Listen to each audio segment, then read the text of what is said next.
नमस्कार विद्यार्थी मित्रांनो, स्वागत आहे तुमचे सुनीता सावले या आपल्या यूट्यूब चॅनलवर। तर आजच्या व्हिडिओमध्ये आपण बालमानसशास्त्राच्या नोट्स पाहणार आहोत। वर्तन अभ्यासाच्या पद्धतींचा अभ्यास करणार आहोत। तसेच मित्रांनो, आपण मागील व्हिडिओमध्ये मानसशास्त्रज्ञांच्या व्याख्या आणि काही वर्तन अभ्यासाच्या पद्धती सुद्धा अभ्यासल्या आहे। तो व्हिडिओ सुद्धा तुम्ही पाहून घ्या। आजच्या व्हिडिओमध्ये आपण प्रायोगिक पद्धती, सर्वेक्षण पद्धती व जीवन वृत्तांत पद्धती या पद्धतींचा अभ्यास करणार आहोत। तसेच त्यांचे फायदे, तोटे, मर्यादा, वैशिष्ट्ये हे सुद्धा अभ्यासणार आहोत। तर तुम्ही व्हिडिओ शेवटपर्यंत पहा, जेणेकरून येणाऱ्या परीक्षेमध्ये तुम्हाला याचा फायदा होईल। पहिली पद्धत आहे प्रायोगिक पद्धत। प्रायोगिक पद्धती ही शास्त्रशुद्ध पद्धती मानली जाते। प्रयोग म्हणजेच नियंत्रित वातावरणात केलेले निरीक्षण असते। प्रयोग पद्धतीत सामान्यपणे 2 गट केले जातात, एक नियंत्रित गट आणि एक प्रायोगिक गट। तर नियंत्रित गटामध्ये एक गट नेहमीच्या पद्धतीत ठेवला जातो, याला नियंत्रित गट म्हणतात। तर दुसऱ्या गटावर प्रयोग केला जातो, त्याला प्रायोगिक गट असे म्हणतात। या दोन्ही गटांच्या वर्तनाचा तुलनात्मक अभ्यास हा प्रायोगिक पद्धतीने केला जातो। नियंत्रित गट आणि प्रायोगिक गट हे सर्वच दृष्टीने सारखे असतात। नियंत्रित गट आणि प्रायोगिक गट यांना प्रयोगाच्या सुरुवातीस प्रयोगपूर्व चाचणी दिली जाते। त्यानंतर नियंत्रित गटाला पारंपरिक पद्धतीने तर प्रायोगिक गटाला आधुनिक पद्धतीने काही पाठ शिकवले जातात। प्रायोगिक पद्धतीतील गुणवैशिष्ट्ये। तर मित्रांनो, आपण खाली प्रायोगिक पद्धतीतील गुणवैशिष्ट्ये कोणते आहेत ते आपण पाहणार आहोत। 1. प्रायोगिक पद्धती वस्तुनिष्ठ व शास्त्रशुद्ध पद्धती आहे। 2. या पद्धतीत पूर्वग्रहाला थारा नसतो। 3. या पद्धतीने काढलेले निष्कर्ष वस्तुनिष्ठ व विश्वासार्ह असतात। 4. तुलनात्मक पद्धतीने अभ्यास करण्यासाठी ही पद्धती परिणामकारक आहे। 5. या पद्धतीने वर्तनाचा किंवा वर्तन बदलाचा सखोल अभ्यास करता येतो। 6. प्रायोगिक पद्धतीने काढलेले निष्कर्ष पडताळून पाहता येतात। सामान्यीकरण ग्राह्य आहे की नाही ते ठरविणे शक्य होते। तर ही प्रायोगिक पद्धतीची आपण वैशिष्ट्ये पाहिलेली आहे। ज्याप्रमाणे प्रायोगिक पद्धतीचे काही गुणवैशिष्ट्ये आहेत, तसेच प्रायोगिक पद्धतीच्या काही मर्यादा सुद्धा आहेत। तर प्रायोगिक पद्धतीच्या मर्यादा कोणत्या ते आपण पाहू। 1. प्रायोगिक पद्धतीतील 2 समतुल्य गट निर्माण करावे लागतात। हे समतुल्य गट करणे किंवा मिळवणे अत्यंत कठीण असते। 2. प्रयोग करणारी व्यक्ती म्हणजेच प्रयोजक व्यक्ती तज्ज्ञ असणे आवश्यक असते। 3. ज्या व्यक्तीवर प्रयोग केला जातो त्या प्रयोज्य व्यक्तीची वृत्ती प्रयोगाला अनुकूल नसेल तर भलतेच परिणाम आढळून येतात। अशा प्रयोगांचे निष्कर्ष विश्वासार्ह नसतात। 4. प्रयोग करीत असताना नियंत्रित परिस्थितीत नैसर्गिक प्रतिसाद मिळत नाही। 5. प्रयोज्याच्या आंतरिक घटकावर आपण नियंत्रण ठेवू शकत नाही। उदाहरण, प्रयोज्याला प्रयोगाच्या वेळी थकवा आला तर आपण काय करणार। 6. आपल्यावर प्रयोग केला जात आहे हे संबंधित व्यक्तीला समजल्यावर कृत्रिम प्रतिसाद मिळतात। 7. प्रायोगिक पद्धती ही अधिक खर्चाची व वेळ खाणारी पद्धती आहे। 8. काही समस्यांच्या बाबतीत प्रयोग करणे अशक्य असते। आजूबाजूच्या वातावरणाचे मुलांवर होणारे दुष्परिणाम अभ्यासायचे असतील तर प्रयोगासाठी दूषित वातावरणात आपण मुलांना ठेवू शकत नाही। 9. प्रायोगिक पद्धतीत विद्यार्थी, शिक्षक, पालक, नागरिक यांचे सहकार्य अपेक्षित असते। ते सहकार्य प्रत्येक वेळी मिळेलच असे सांगता येत नाही।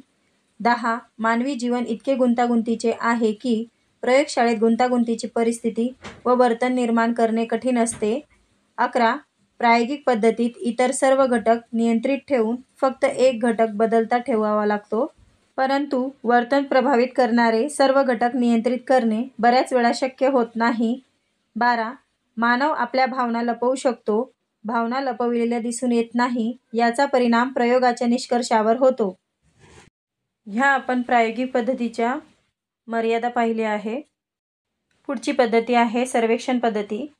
तर सर्वेक्षण पद्धतीविषयी आपण थोडक्यात माहिती जाणून घेऊ। सर्वेक्षण पद्धतीसाठी मुलाखत आणि प्रश्नावली या 2 साधनांचा उपयोग प्रामुख्याने केला जातो। सर्वेक्षण पद्धतीत बालकांच्या मुलाखती घ्याव्या लागतात। बालकांचे वय, त्यांचा अनुभव, त्यांचे शब्दभांडार विचारात घेऊन मुलाखत घेणाऱ्या व्यक्तीला बालकांशी संपर्क साधून हितगुज करावे लागते।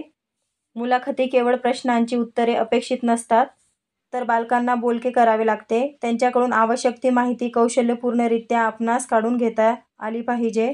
तर हे मुलाखत पद्धतीमध्ये केले जाते। मुलाखत तंत्राबरोबरच सर्वेक्षण करताना प्रश्नावली हे दुसरे साधन सुद्धा वापरले जाते। यासाठी एक प्रश्नावली तयार करावी लागते. या प्रश्नावलीत काही बद्ध प्रश्न असतात तर काही मुक्त प्रश्न असतात. आता आपण सर्वेक्षण पद्धतीची वैशिष्ट्ये बघू. सर्वेक्षण पद्धतीने थोड्या वेळात व कमी श्रमात माहिती उपलब्ध करून घेता येते. अध्ययनार्थाच्या गरजा, समस्या, आकांक्षा यांचे वास्तव ज्ञान या पद्धतीने मिळवता येते. समस्यांचे निराकरण करण्यासाठी सर्वेक्षण ही अत्यंत महत्त्वाची पद्धत आहे. प्रश्नावली व मुलाखती किंवा अन्य साधनांच्या आधारे समस्येचे विमोचन लवकर करता येते. संशोधनासाठी या पद्धतीचा वापर मोठ्या प्रमाणात केला जातो. सद्य परिस्थितीचे यथार्थ चित्रण सर्वेक्षण पद्धतीने केले जात असल्यामुळे ही पद्धत लोकमान्य पद्धती ठरली आहे. अध्ययनार्थ्याचे आरोग्य, अभ्यासविषयक सवयी, घरातील वातावरण व त्यातून निर्माण होणाऱ्या समस्या याविषयी सर्वेक्षण पद्धतीच्या आधारे माहिती मिळवता येते. तर ही आपण सर्वेक्षण पद्धतीची वैशिष्ट्ये पाहिली. आता आपण सर्वेक्षण पद्धतीच्या मर्यादा पाहणार आहोत. सर्वेक्षण करताना वापरल्या जाणाऱ्या प्रश्नावलीत नेमके प्रश्न विचारावे लागतात. ते नेमके प्रश्न तयार केले तर अचूक माहिती मिळण्यास मदत होते, पण त्याचबरोबर खरी माहिती दडपून ठेवून आदर्श उत्तरेही दिली जातात. त्यामुळे या पद्धतीत विश्वसनीय माहिती मिळतेच असे ठामपणे सांगता येत नाही. लहान मुले, श्रवण वाचन दोष असणाऱ्या व्यक्ती, मानसिक स्थिती अयोग्य असणाऱ्या व्यक्ती यांच्याकडून सर्वेक्षण पद्धतीत माहिती मिळवता येत नाही. या पद्धतीत उत्स्फूर्तपणे भावना, विचार व प्रतिक्रिया यांची सखोल माहिती मिळवता येत नाही. या पद्धतीत मानसिक प्रक्रिया व वर्तन यांचा अल्पसा भाग विचारात घेतला जातो. तथापि सर्वेक्षण पद्धतीचा स्वीकार फार मोठ्या प्रमाणात केला जातो. तर ह्या सर्वेक्षण पद्धतीच्या मर्यादा आहेत. पुढची पद्धती आहे जीवनवृत्तांत पद्धती. काही व्यक्तींच्या वर्तनाचा सखोल अभ्यास करण्यासाठी किंवा एखाद्या व्यक्तिसमूहाचा सूक्ष्मपणे अभ्यास करण्यासाठी वापरली जाणारी पद्धती म्हणजेच जीवनवृत्तांत पद्धती होय. ही जीवनवृत्तांत पद्धतीची व्याख्या आहे मित्रांनो. एखाद्या व्यक्तीचे बालपण, अनुभव, परस्पर संबंध, अभिरुची, कल, वृत्ती, बुद्धिमत्ता, समायोजन, आशा आकांक्षा, गुण दोष या विविध बाबींसंबंधी माहिती प्राप्त केली जाते. त्या व्यक्तीच्या जीवनातील समस्यांचे निदान करण्यासाठी या माहितीचा उपयोग केला जातो. शैक्षणिक क्षेत्रात एखादा अध्ययनार्थी खूप मागे पडतो. कधीकधी एखादा विद्यार्थी विध्वंसक बनतो. एखाद्या वेळी न्यूनगंडाने पछाडला जाऊन अकार्यक्षम होतो. या अडचणीतून मार्ग शोधण्यासाठी त्या अध्ययनार्थ्याचा अभ्यास जीवनवृत्तांत पद्धतीने करून त्याला यथोचित मार्गदर्शन केले जाते. वेगवेगळ्या मार्गांनी संबंधित व्यक्तीविषयी माहिती मिळविली जाते. पूर्वीच्या आठवणी, अनुभव, निरीक्षण, मुलाखती, प्रश्नावली, मानसशास्त्रीय कसोट्या यांचाही आधार घेतला जातो. माहिती गोळा करण्यासंबंधी वस्तुनिष्ठ व व्यक्तिनिष्ठ तंत्राचा उपयोग केला जातो. या पद्धतीचा वापर करून फ्राईड यांनी वर्तनाबाबत क्रांतिकारक उपपत्ती मांडली. तसेच सुप्रसिद्ध व्यक्तींचा अभ्यास करण्यासाठी या पद्धतीचा उपयोग केला जातो. श्रेष्ठ व्यक्तींच्या जीवनाचा अभ्यास करून त्यांना श्रेष्ठत्व कशामुळे प्राप्त झाले याचा शोध जीवनवृत्तांत पद्धतीच्या आधारे घेता येतो. तर हे आपण जीवनवृत्तांत पद्धतीविषयी थोडक्यात माहिती जाणून घेतली. तसेच आता आपण जीवनवृत्तांत पद्धतीची वैशिष्ट्ये कोणती आहेत ती अभ्यासू मित्रांनो. अध्ययनार्थीच्या मनावर व्यक्तीचा व भोवतालच्या परिस्थितीचा सतत परिणाम होत असतो. भूतकाळातील अथवा वर्तमान काळातील अशा कोणत्या गोष्टींचा अध्ययनार्थावर परिणाम झाला आहे ते या पद्धतीने शोधून काढता येते. 2. व्यक्तीची किंवा व्यक्तिसमूहाची माहिती संकलित करण्यासाठी संबंधित व्यक्ती व संस्थांचा भरभक्कम आधार घेतल्यामुळे वस्तुनिष्ठता येते. 3. संकलित केलेल्या माहितीचे निष्कर्ष काढून अध्ययनार्थ्याला त्याची समस्या सोडवण्यासाठी योग्य मार्गदर्शन करता येते. ही आपण जीवनवृत्तांत पद्धतीची वैशिष्ट्ये पाहिली. आता आपण जीवनवृत्तांत पद्धतीच्या काही मर्यादा पाहणार आहोत. 1. एका व्यक्तीवर संपूर्ण लक्ष केंद्रित करणे किंवा करता येणे हे जसे खरे आहे तशीच ती मर्यादाही ठरते. 2. एका व्यक्तीला ती माहिती, निष्कर्ष व उपचार लागू होत असल्यामुळे या माहितीचे निष्कर्ष व उपचारांचे सामान्यीकरण करता येत नाही. 3.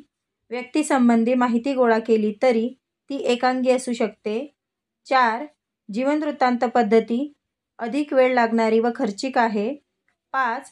विद्यार्थ्यांचा अभ्यास करणाऱ्या शिक्षकाजवळ सुविधा उपलब्ध नसल्यामुळे या पद्धतीला पुस्तकी स्वरूप प्राप्त होण्याची दाट शक्यता असते. या पद्धतीचा वापर मोठ्या प्रमाणात करणे व्यावहारिक पातळीवर अवघड आहे. 6. अध्ययनार्थ्याविषयी सांगितलेली विशेषतः इतरांनी सांगितलेली माहिती पूर्वग्रहदूषित केवळ ऐकीव स्वरूपाची असू शकते. 7. अध्ययनार्थ्याच्या जीवनातील काही प्रसंगांची व घटनांची नोंद घेतली गेली नसेल किंवा या प्रसंगांची उपेक्षा झाली असेल. अगर त्याकडे दुर्लक्ष झाले असेल तर त्याचा निष्कर्षावर विपरीत परिणाम होतो. 8. या पद्धतीने काढलेले निष्कर्ष अपुऱ्या माहितीमुळे अचूक असतात असे नाही. तर ह्या आपण जीवन वृत्तांत पद्धतीविषयी काही मर्यादा पाहिल्या. आता या वर्तन अभ्यासाच्या पद्धतीवर कशा प्रकारे प्रश्न विचारले गेले आहेत ते प्रश्न आपण बघू. प्रश्न क्रमांक 1. मानसशास्त्रज्ञ व त्यांच्या मानसशास्त्रज्ञाच्या व्याख्या यानुसार योग्य जोड्या लावा. तर खाली आपल्याला काही मानसशास्त्रज्ञ दिलेले आहे व त्यांच्या कोणकोणत्या व्याख्या आहे यांच्या आपल्याला जोड्या लावायच्या आहे. अ गट आणि ब गट असे 2 गट दिलेले आहे. आपण अ गट बघू. ॲरिस्टॉटल, ब मॅकडुगल, क विल्यम वुंट, ड मॉर्गन किंग आणि रॉबिन्स. तर असे हे मानसशास्त्रज्ञ आहे. आता त्यांनी कोणकोणत्या व्याख्या केलेल्या आहे. ब गट बघू आपण. य बोधावस्थेचे शास्त्र, र मानव व मानवेतर प्राण्यांच्या वर्तनाचे शास्त्र, ल आत्म्याचे शास्त्र व मानवी मनाचे अनुभव मिश्रित व वर्णनात्मक शास्त्र. तर या मानसशास्त्रज्ञांच्या जोड्या आपल्याला लावायचं आहे. या प्रश्नाचं उत्तर आहे पर्याय क्रमांक 1 अ च ल. ॲरिस्टॉटल यांनी आत्म्याचे शास्त्र ही व्याख्या मांडलेली आहे. मॅकडुगल यांनी मानवी मनाचे अनुभव मिश्रित व वर्णनात्मक शास्त्र ही व्याख्या मांडलेली आहे. विल्यम वुंट यांनी बोधावस्थेचे शास्त्र म्हणजेच मानसशास्त्र ही मानसशास्त्राची व्याख्या मांडली आहे. ड मॉर्गन किंग आणि रॉबिन्स यांनी र मानव व मानवेतर प्राण्यांच्या वर्तनाचे शास्त्र म्हणजेच मानसशास्त्र होय ही व्याख्या मॉर्गन किंग आणि रॉबिन्स यांनी मांडली आहे. तर या प्रश्नाचं योग्य उत्तर आहे पर्याय क्रमांक 1 अ ल ब व क य आणि ड च र. पुढचा प्रश्न. एखाद्या मोठ्या समूहाचे वर्तन काही प्रसंगात कसे घडेल याच्या अंदाजासाठी रिकामी जागा ही पद्धत अत्यंत उपयुक्त असते. तर खाली आपल्याला ऑप्शन दिलेले आहेत ते ऑप्शन तुम्ही वाचून घ्या. या प्रश्नाचे योग्य उत्तर आहे पर्याय क्रमांक 2 सर्वेक्षण पद्धती. पुढचा प्रश्न. 2 भिन्न अध्यापन पद्धतीच्या वापरामुळे होणारा वर्तन बदल कोणत्या पद्धतीने अचूक मोजता येईल. तर या प्रश्नाचे योग्य उत्तर आहे पर्याय क्रमांक 3 प्रायोगिक पद्धत. पुढचा प्रश्न. व्यक्तीच्या वर्तनाचा सखोल अभ्यास रिकामी जागा या पद्धतीने केला जातो. तर या प्रश्नाचं योग्य उत्तर आहे पर्याय क्रमांक 2 वैकसिक पद्धत. पुढचा प्रश्न. प्रायोगिक पद्धतीचा खालीलपैकी दोष कोणता. तर या प्रश्नाचं योग्य उत्तर आहे पर्याय क्रमांक 3 सर्वच समस्यांसाठी उपयोगी नाही. तर प्रायोगिक पद्धती ही सर्वच समस्यांसाठी उपयोगी नाही हा प्रायोगिक पद्धतीचा दोष आहे. पुढचा प्रश्न. इयत्ता 5वीच्या वर्गातील 60 विद्यार्थ्यांच्या वर्तनाचा अभ्यास करायचा असेल तर रिकामी जागा ही पद्धती उपयोगी ठरते. तर या प्रश्नाचं उत्तर आहे पर्याय क्रमांक 1 सर्वेक्षण पद्धती. पुढचा प्रश्न. तुलनात्मक पद्धतीने अभ्यास करण्यासाठी रिकामी जागा ही पद्धत अनन्यसाधारण मानली जाते. तर या प्रश्नाचं योग्य उत्तर आहे पर्याय क्रमांक 3 प्रायोगिक पद्धत.